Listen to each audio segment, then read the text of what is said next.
อ๋อตอนนี้ผมก็นั่งแรปอยู่คนเดียวไม่มีอะไรมากผมก็นั่งอยากเป็นคนเดียวตอนนี้แม่งก็จะชิลตอนนี้ไม่มีใครไม่จะมาริวตอนนี้แม่งก็จะฟิลyeah ตอนนี้แม่งก็จะหิวตอนนี้แม่งก็จะหิว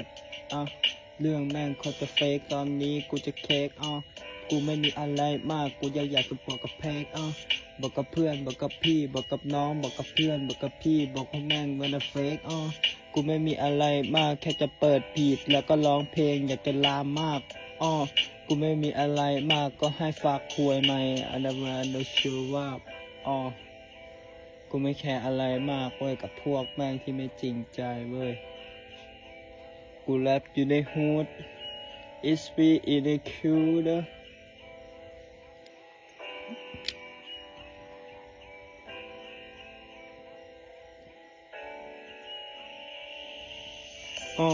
แล้วกูได้รู้ว่าตอนกูล้มไม่มีใครช่วยกูแม้สักคนหรือว่าตอนกูแม่งจน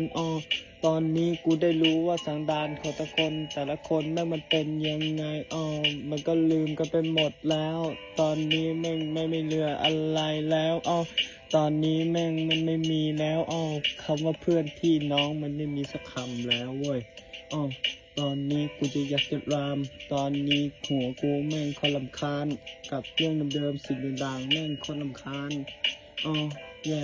ตอนนี้กูก็ได้มาแหกปากร้องเพลงอยู่ที่กองไฟอยู่กับหมา2 ตัวกูก็เติมไป2 หลุมแม่งก็โคตรจะชัวร์ตอนนี้กูแม่งโคตรจะโฟไม่ต่างอะไรกับพวกแม่งต่างงงมหาเงินแม่งอย่างกับโฟ